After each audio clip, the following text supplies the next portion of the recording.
अब तक 6 चरण में जितनी कंट्रोवर्सी और जितने आक्रामक प्रचार आपने देखे हैं, अब 7वें चरण में उससे भी ज्यादा टफ कंपटीशन होने वाला है, क्योंकि जिन सीटों पर 1 जून को वोट डाले जाएंगे उनमें पीएम भी हैं, पीएम की सीट भी है और सीएम योगी का गढ़ गोरखपुर भी है।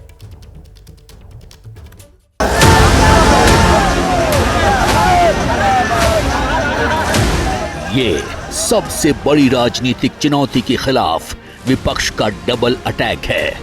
नरेंद्र मोदी के संसदीय क्षेत्र कांग्रेस महासचिव प्रियंका गांधी वाड्रा और एसपी सांसद डिंपल यादव ने अब से कुछ देर पहले रोड शो किया।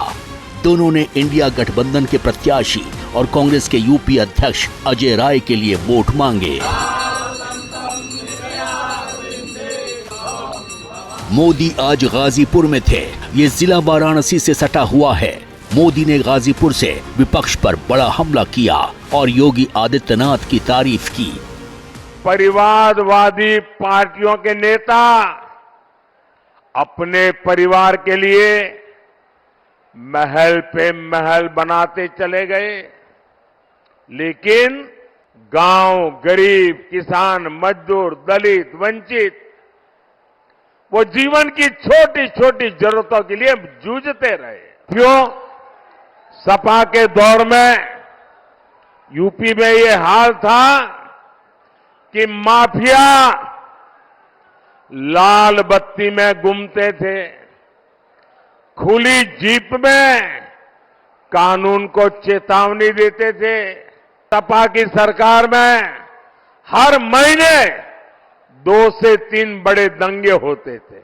अब योगी जी की सरकार में दंगे भी बंद है और दंगाई भी बंद है। अपनी आक्रामक रणनीति से नरेंद्र मोदी ने 6 चरणों में कई बार चौंकाया। उनकी स्ट्रेटजी वर्ल्ड मीडिया की सुर्खियां बनी, लेकिन इंडिया गठबंधन को मुद्दों के दम पर परिवर्तन का यकीन है। मोदी ने तो यहां तक संकेत दिए कि उन्होंने विपक्ष को अपनी पिच पर बुलाया और खिलाया। सवाल है कि कहीं ये मोदी का अति आत्मविश्वास तो नहीं, या मोदी को हैट्रिक का पूरा भरोसा है। लेकिन ये चुनाव अपने आप में बहुत अजीबोगरीब है।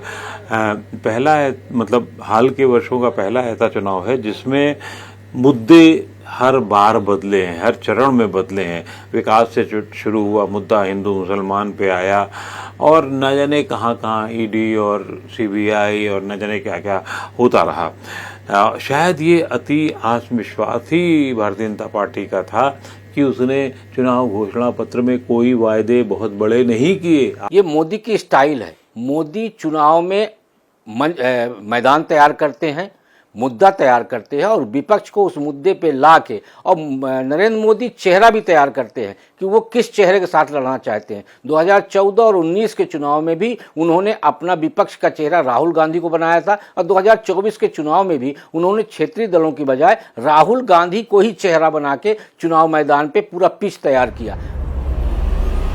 अब 10 दिन भी नहीं बचे, 4 जून की तारीख आने वाली है। एबीपी न्यूज पर सबसे पहले ये तस्वीर साफ हो जाएगी कि सरकार कौन बना रहा है। लेकिन उससे पहले 4 पॉलिटिकल ब्रेकिंग न्यूज जान लीजिए। असम के सीएम हिमंता बिस्वा शर्मा ने कहा है कि बीजेपी ने 5वें फेज में ही बहुमत पार कर लिया है। 6ठा और 7वां फेज तो 400 पार जाने के लिए है। तो वहीं लालू यादव की बेटी मीसा भारती ने कहा है कि इंडिया गठबंधन की सरकार 4 जून को बनेगी और लोगों को 200 यूनिट फ्री बिजली मिलेगी। तीसरी बड़ी खबर यह है कि कल से 30 मई तक अरविंद केजरीवाल की कैंपेन पंजाब में शुरू होगी।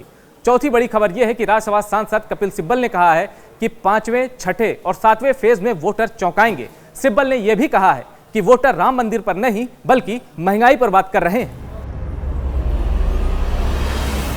ये सारे संकेत तो यही कह रहे हैं कि संग्राम बहुत भीषण है।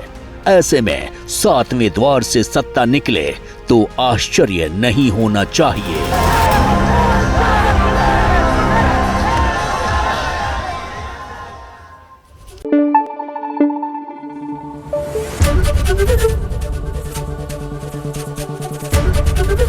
एबीपी न्यूज आपको रखे आगे।